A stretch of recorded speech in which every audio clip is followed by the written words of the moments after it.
Hello and welcome to Newsbreak. I'm your host, Nick Steffens.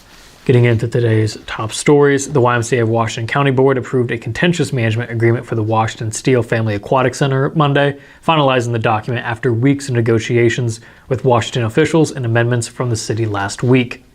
YMCA of Washington County CEO Amy Schulte said the private board's vote was unanimous after a lengthy discussion between members and Mayor Jaron Rosine.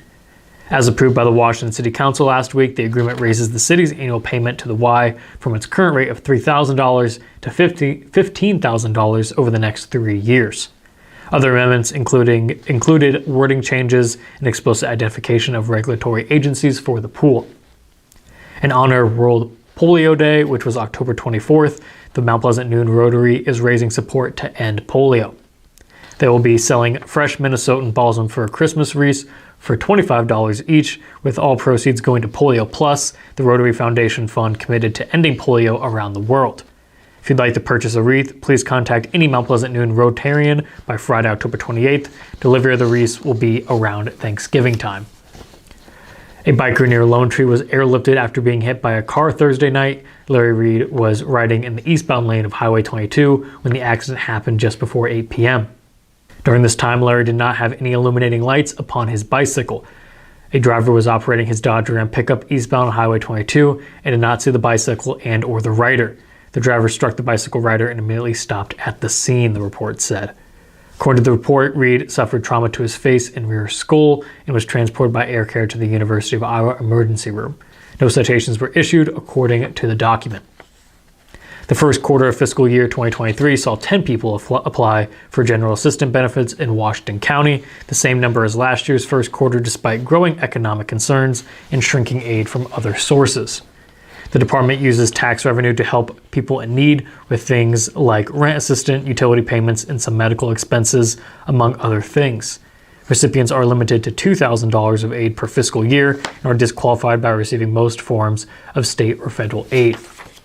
Washington County General Assistant Director Sue Rich said the low number of applicants was expected last year due to the things like the pandemic, and the lack of growth since then, however, was not.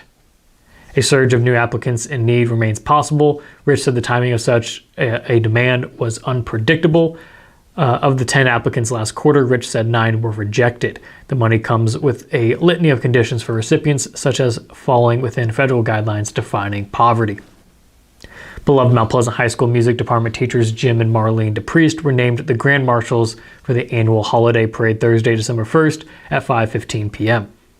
Mount Pleasant Area Chamber Alliance Executive Vice President Christy Perry said they only agreed if we let the students march with them, so that DePriest and their students will be leading the parade this year. The parade will begin on Jefferson behind the Methodist Church and will head south on Jefferson to Monroe Street.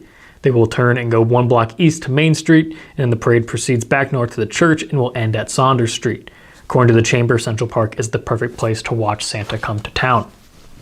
We're going to take a brief break, and when we come back, we'll have the weather and some news about state volleyball. Since 1905, Kelowna Cooperative Technology Company has helped our community stay connected with the latest advancements in clear, dependable telecommunications services. KCTC provides rural Iowans with access to high-speed fiber internet, as well as phone, television, computer repair, and cybersecurity solutions. We're also proud supporters of local organizations and area schools within the community. KCTC, keeping Kelowna connected.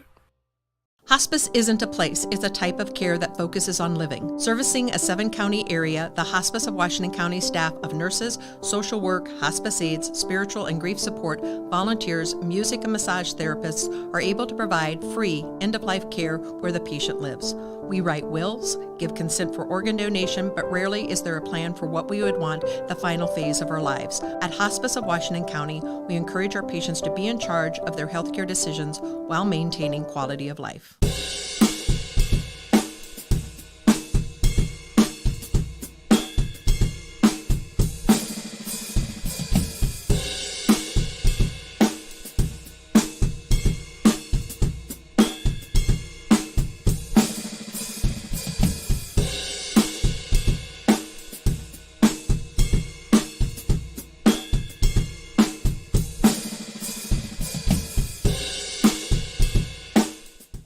Hello and welcome back to Newsbreak. I'm your host, Nick Steffens.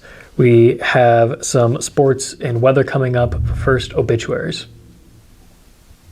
Dwayne Kalupa of Kyoto passed away on October 23rd at the age of 77. Powell Funeral Home and Cremation Service is in charge of the arrangements.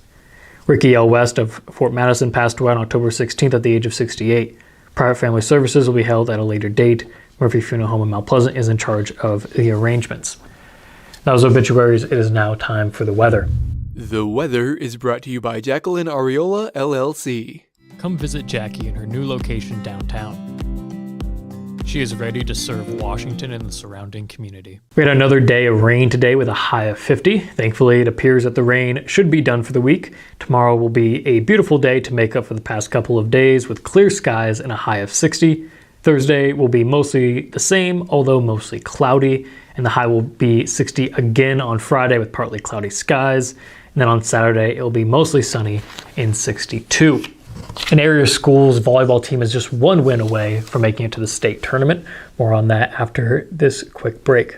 Federation Bank is a locally owned bank providing award-winning customer service.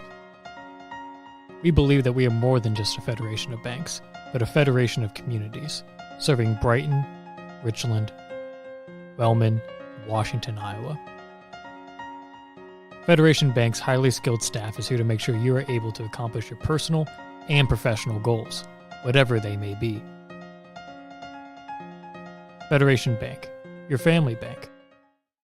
At the Capper Auto Group, we put our customers' needs first and understand that everyone is as different as the vehicle they select. We offer new Ford, Chevrolet, Buick, GMC, Jeep, Chrysler, Dodge, and Ram vehicles in a friendly environment that puts you in the driver's seat. When it comes to service, we maintain factory-trained technicians and competitive pricing. The Capper Auto Group still believes that service after the sale provides the best customer experience. Come see the Capper experience for yourself.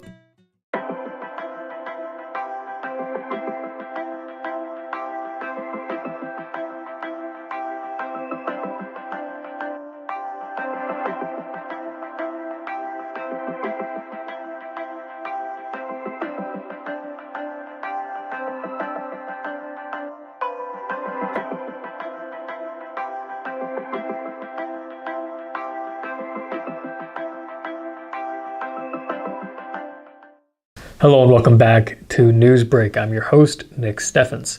It is now time for sports. And now, sports, brought to you by Fairway.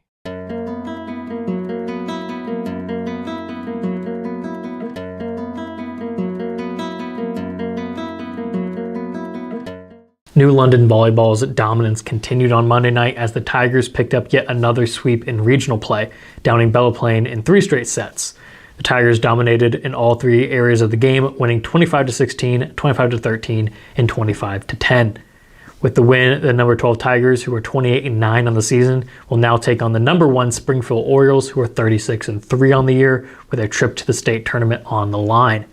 A win would put New London into the state tournament for the first time since the 2020-2021 season.